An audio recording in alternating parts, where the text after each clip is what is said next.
Hello, beautiful people. It is I, Vemilo Evergreen here. Now, my pronouns are he, him, but if you got something juicy to tell me or you root me on, girl is an exception. And welcome back to an all-new season of Tea with V.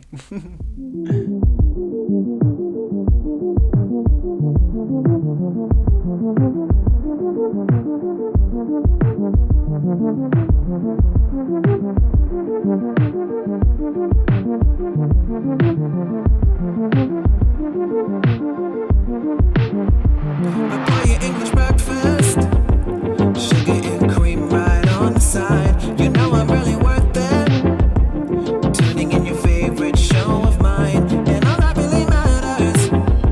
You haven't let us skate for a little while, so come on in with me. So why don't you tune in and see what's on with Tea with V?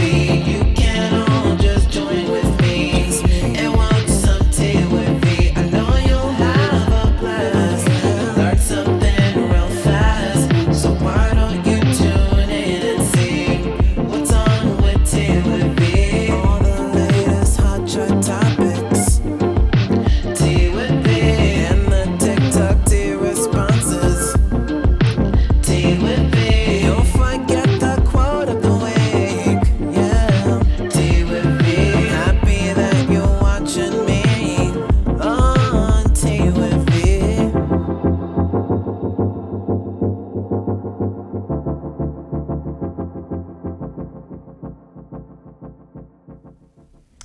Oh my goodness, I'm so excited to finally be back with an all new season. As you can tell, we have a different backdrop.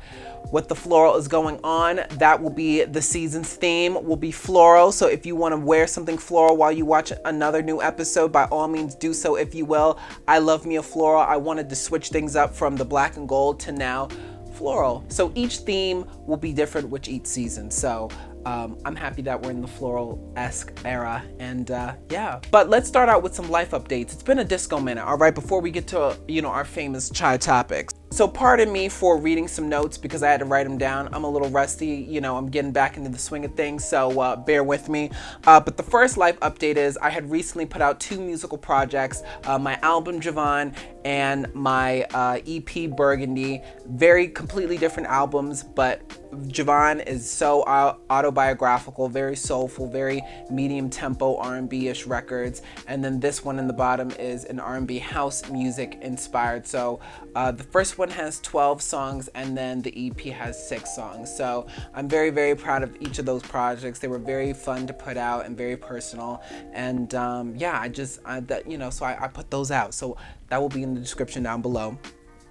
Our second life update is, boom, I got a piercing. Yup, I got a septum piercing. Why? Because the spirit told me to. I ended up wanting to get a septum piercing, and I'm really happy that I got it done. I have so many septum rings. I'm still adding to the collection. So if you have any suggestions of where I can get beautiful septum rings on a budget, please let me know in the comments below. Oh, I'm gonna be an uncle. Yes. Okay, so my brother Ronnie Lamont Reed, he is gonna be a father. It's gonna be his first child. It's gonna be a boy. I'm very excited, very nervous. But yeah, I'm gonna be an uncle, which is insane. I feel old. Okay, I may be 26. Oh, I just turned 26 not too long ago. Yes, happy birthday to me. Thank you so much. But as a 26-year-old, I'm starting to feel a little old. Oh yeah, where is the moisturizer? I can't believe I'm gonna have a nephew. Me. An uncle, a gunkle, a gay uncle. Oh my gosh, do I need to find a sweater that says gunkle? I need to find a sweater that says gunkle. Yep, yes I do. So congratulations to my brother and his family, well, his future family that's coming together, which is crazy. So the baby will apparently be due by September 5th, but by the time this episode comes out, he would already be here. So I'll show you some pictures if I have any, or if not, we'll do maybe like a special episode. But congratulations, Ronnie, you're gonna be a great father. And yeah, my goodness, me being an uncle. Oh, I have an OnlyFans out now. Yes, I know. Grab your poils. I am now an OnlyFans member, but that's another conversation on another time. But all I can say is the link is in the description. And finally, I got my name legally changed. Yes, so I'm officially, governmentally, tax bracketly, all of the above Lee. I am now officially Vemilo, middle name Leonidas and last name Evergreen. But yeah, that's pretty much my life update. You know, I've been here, been there, you know, this, that, and the third, but those are the big main ones that I wanted to discuss with you. But without further ado, let's get into some hot chai topics. All right, let's do it. Let's do it. Let's do it. All right, so our first chai topic is none other than the queen, Miss Rihanna, who has welcomed her second baby with ASAP Rocky. She's a mother of 2 now. Can you believe it? Man, these pop stars are becoming moms. Well, I guess we're down to only 2, Gaga and Taylor Swift. Now they're the only people who don't have children, but Katie's got children, Beyonce, Mariah, a lot of pop star girlies are having children. Well, you know, in my generation at least, you know, besides the Billie Eilishes and the Dua Lipas and whatnot. Oh, I guess Miley is my generation, so she's one of them who doesn't have children. I don't know if she wants to have children. Do I see Miley as a mom? Maybe. Do you see Miley as a mom? Let me know in the comments below. But other than that, congratulations to Rihanna for welcoming her second child happy and healthy. I definitely know we won't see that child for a business minute. But yeah, congratulations. And a side note, shout out to Micah, one of my homegirls. She used to work with me at my other job, The Watershed. Shout out to The Watershed. Micah recently got me some Savage X Fenty lingerie, and actually this is, I believe, is my first Rihanna lingerie collection and whatnot. So I got a bra, I got this beautiful cute jumpsuit. What else did I get? I think I only got 2 things, the bra and the jumpsuit. I feel like I got one more thing, but I'm not sure. Was it underwear? Or another, and another top, another very, very cute lace top, which is a moment, which I'm gonna wear here on the show. Don't you worry, because we're gonna serve sexiness on this season. Yes, we will. But I love her lingerie line. It's very, very good. It doesn't itch. I wasn't itchy. I can't say it supports the girls because I have none, but it's very fashionable, very sexy, and good quality, very good quality. Now, my girlfriend Micah, she's been trying to get me on the bandwagon of giving Rihanna $100 a month for some discount prices on the lingerie, because you get lingerie, you know, every month or something like that. But Micah, if you're watching, I'm still thinking about it. But thank you for the birthday gift, and I love and appreciate you for that. All right, so apparently Miley Cyrus is no longer wanting to tour. I actually don't mind her not touring anymore, and I'm gonna tell you why. Now, granted, if she ever had an Eras tour, whoo, she better bring out the hits, and I definitely want her to sing a few Hannah Montana songs. But if she doesn't want to tour, who are we to tell her, you know, no, you need to tour? Now, if you really love Miley, you want her to have a better mental health. You know, we love mental health over here in these neck of the woods. I'm pro mental health. So what I think Miley should do, and this is just an idea, you know, that she's been doing prior. I think Miley, if you're going to stop touring, then you are the queen of specials. Oh yes, those New Year's Eve shows that she does, can we agree? Those New Year's Eve shows have been a moment, have been a bomb, you know, especially the last year New Year's Eve special. She did it with Miss the Queen herself, Dolly Parton. So I think that Miley should just do live performances regarding like specials and different types of things, because I think that's where her niche is. You know how, I don't know if Vivo still does it, but they usually do the live performances with the artists and whatnot. I think Miley's really, really good at that, because, you know, the way that they film it and how it's shot, it's really, really done beautifully. So if you're gonna stop touring, start doing more specials, because I think that's your niche. But let me know in the comments, do you think Miley should just continue on touring, or, you know, stop, focus on her mental health, and maybe start doing, you know, more live specials? Let me know in the comments. All right, so we're gonna move right along in our second segment, which I like to call Sippin' on Some TikTok Tea. Let's get to it. Oh, yeah. So this TikTok user at AziSkur was talking about how apparently asking about what your intentions are with somebody while you're dating is wrong.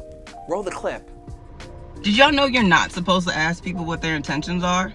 Like I recently fell out with somebody I was dating, so I was talking to my holistic friend about it, and they were like, yeah, most people feel pressured if you ask them what their intentions are, like up front. I can't do this anymore. Like, God forbid I don't waste my time or yours and ask what the fuck we're doing. And it's like, pressured to do what? I don't know you. Like, I'm trying to figure out how to act with you. Like, if this is gonna be a strictly fuck buddy situation, I know not to catch feelings for you. If you have intentions of settling down, then I know to take you seriously. This is why I can't mess with people who aren't autistic, because y'all be acting more mentally ill than me.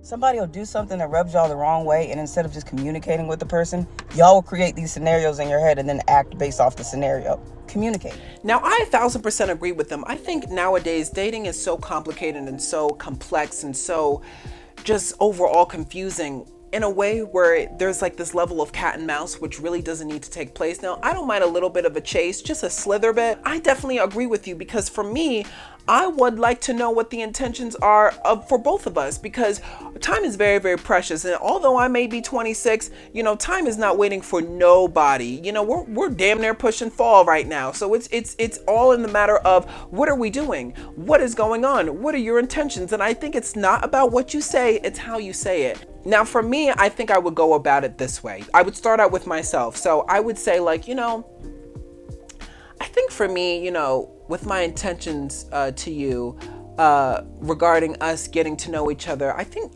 my intention is to, possibly, one day get to know you a little bit more, and maybe, be more a little intimate, and possibly go out on, more dates and establish something, but it's all in the right timing. I'm not, putting a title on it right now, but eventually I think I would love to, share a moment with you. For me, that's what my intentions are. But, what about you? Like, what are some things that you picture us, being, and I would, and you know what, I would do something like that, but also I would wait probably about the 4th date or something like that, and these dates don't have to be really elaborate or, extravagant. Well, it depends on your taste, it's all up to you. But, yeah, I would say for me, I would wait to say that maybe by the 3rd or 4th date, because I think that's fair, because 3 is the magic number. By the 3rd date if you want to be together, or maybe not. So I would do it by the 3rd date, but, absolutely agree with you. But let me know what your thoughts are in the comments on this particular topic. Do you think it's inappropriate or not cool to acknowledge of what your intentions are with the other partner? Let me know in the comments. All right, so this next TikTok video is by the user at Jillian Turecki. I think that's how you say it. Excuse me on account of my dyslexia. And pretty much they were talking about how you can still be in a relationship if you don't love yourself. Roll the clip. You don't have to love yourself completely to be in a relationship. And you don't have to be completely healed to be in a relationship. Because being in a healthy relationship is actually very healing. And we can learn to love ourselves even more when we are experiencing true love coming to us from someone else. When we're in a relationship with that quote-unquote right person, they're going to see things in you that you're not able to see in yourself. And so you can learn to love yourself more because of their love for you. And that's what we want to be able to do for someone else. I'm going to have to disagree with this because I think for me, it's important to like yourself before you're in any type of relationship. And when I say like, I mean have self-respect, know your triggers, boundaries, so on and so forth. Within reason. I personally would never be in a relationship if I didn't know myself and know my triggers and whatnot, and actively am asking questions as well. Because, you gotta like yourself before you love yourself. Now, I am fortunate enough that I genuinely love myself. I think I'm a good moment and a good time, and it's not conceited, it's self-love and self-respect. But if I were to approach a relationship and they didn't love themselves, I just think it wouldn't, I just couldn't do it personally. Some people can do it. I just know I couldn't. I wouldn't want to be with a man who actively did not love himself or actively did not respect himself by some standard. And maybe that's ignorance on my part. Let's have a discussion down in the comments. But I think going in a relationship, without loving yourself, and I think that, to me, what it sounds is you're being codependent. And sure, people have a lot of grace and love within their heart. Sure, I'm one of them, but I don't have time to fix somebody. Now, I have time to influence somebody and to grow with. But me knowing myself and you not knowing yourself, I don't think it's like oil and water. I don't think that's cute. So I'm gonna have to disagree on this one, but let me know what your thoughts are in the comments. Because now, moving on in our next segment, which I like to call Matcha Movies. Oh yes, Matcha Movies. We're here to review all different types of films and whatnot that have recently come out. But if you've been living underneath a rock, then you damn well know that these two movies that have been dominating the box office, which is Barbie and Oppenheimer, or like the kids like to call it, Barbenheimer. Oh yes. So let's start out with Barbie. So I saw both of these movies twice, by the way, with with friends and whatnot. And Barbie was such a moment. I thoroughly enjoyed the film. It was funny, it was educational, it was emotional, it was colorful, it was vibrant. The production was absolutely amazing. I listen.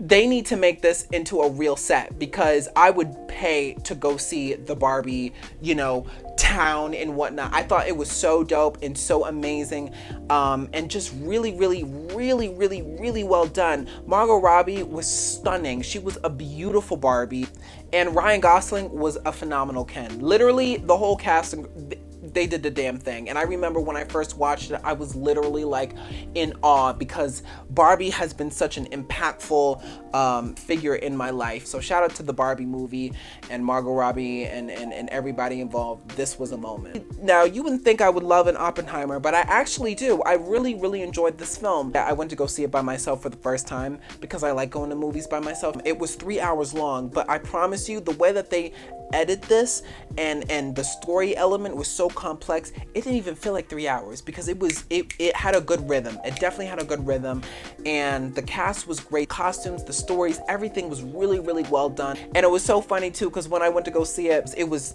sardines packed. Like, I had to reserve a seat and buy, obviously I had to buy a ticket, but I had to reserve a seat, because when I tell you, my theater was packed like sardines. But when I went to go see Oppenheimer, they were packed with a bunch of, I don't like to call y'all elderly, but all the classics were filled up. When I tell you, I was around I was like, what the senior citizen is going on? Okay, what the nursing home is happening? But it was great. The only thing that I recommend, and I don't know if this happens to only your theater, but make sure to bring a sweater, because I was freezing. I was freezing in the theater. I don't know what the AC unit is going on. I don't know what's happening, but I was freezing when I was watching it. But it was good though. But I was cold, and I had a nice gown. I had a black gown. I was serving a moment. Chow. It was freezing. Freezing. But if you haven't checked these movies out, I highly recommend you check out the Barbie and Oppenheimer. Both completely different, but really fun, and I thoroughly enjoyed it. I give these films about a 10 matcha review. 10 out of 10 matchas. I love it. I was here for it. And so let me know if you saw these movies, and if so, what was your favorite one in the comments below. All right, so I don't know about you, but I've been really getting into my thrifting era. All right, shout out to Tara Lee Jenkins. Thank you so much for inspiring me to start thrifting, because listen, not only am I saving a coin, I could be making a coin as well. So let's go with our next segment, which I like to call show and tell. All right, let's get to it. In my town, there's this nice little thrift store called Elephant's Tusk.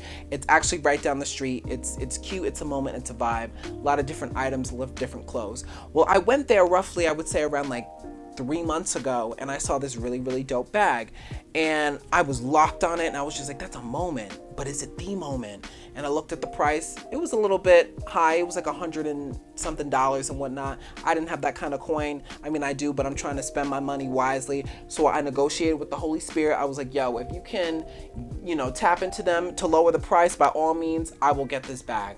So 3 months go by. I go back. Spirit told me to go back in there. So I went back in there. Not only did they mark the price down, I got this bag for $40. Oh yes, come on. No, I think $40 or $50, around that price.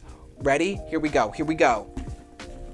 Look at this bag. Okay, I got this bag for $50. Now, I love it. It's chic, it's sleek, it's simple, very much a moment. So I go on the TikTok Talks. That's what my aunt calls it. Shout out to Aunt Crystal. I go on TikTok Live, and I was telling the children what I recently purchased, so on and so forth. And they were like, well, what's the brand? And I was just like, well, on account of my dyslexia, I'm going to try to say it the best I can. But it is called Furla, F-U-R-L-A. So one of them, I guess, looked up the brand, and apparently I freaking scored and purchased a designer bag on a budget. So I went on Google and I took a picture of it, because you now can take pictures of Google and it searches and whatnot. So I took the picture of the bag and I typed in the name. And not only did I find this bag, I found the original price of this bag. And guess how much this bag cost? $500. Oh yes. And then what did I pay? $50, 50 or 45, something along that price. But child wasn't paying $500. So I had to show y'all and tell you this. This bag is absolutely stunning. It holds, so we got a pocket here. You open it up. There's a pocket here. We got another pocket here. We got 1, 2, 3, 4. We got 4 pockets. And what I love about this bag is that you can lock it if you choose to. And because I wasn't sure if it was lockable, that, the key would still be with it, because, it's a thrift, I don't expect, all to be together. Well, honey chow, if you have bougie bags, you do realize that this little thing right here, this little pouch, child, I opened that bad boy up, and let me tell you, yes, the key is in there. Yes, the key is in there. So if I do want to lock it up, I can lock it up with the keys, which was very rare, and I was very grateful to find it. But overall, 10 out of 10. This is a real designer bag. It was made in Italy, Furla, genuine leather, and I could sell it for a higher penny, but you know what? I prayed for a designer bag, and God, gave me something. So I'm going to take this for what it is. I love it. It's got little legs. It's a chic moment, and it's very classic and high end. And I love my designer bag. So, talk to the Holy Spirit, negotiate. And I promise you, you may find yourself a designer bag, balling on a budget, and so on and so forth. So I had to show and tell y'all that. So let me know if you had an experience like that, or if you lucked out on finding a designer bag while the seller didn't even know they had a designer bag. All right, let me know in the comments below. All right, so we're gonna close out in today's episode with, come on, say it with me, the quote of the week. All right, today's quote of the week is by Alan Watts, and Alan Watts says these words: "The only way to make sense out of change is to plug into it, move with it, and join the dance." And that was by Alan Watts. So that concludes our first episode of this season of Tea with V. I'm so happy to finally be back. Thank you so much for watching. And I'm really grateful. I'm surprised I didn't cry today. Look at me. I'm on it. I'm about it. I do things. I do this. But if you enjoyed today's episode, make sure to like, comment, and share. And don't forget to subscribe. If you want to become a vemizer, make sure to check out my website, vemilomusic.com. Anything and everything about me is on there except my birth certificate or social security. So please be safe, sanctified, and sanitary under these self-reflecting times. And I will catch you all in the next episode. Mwah. Bye.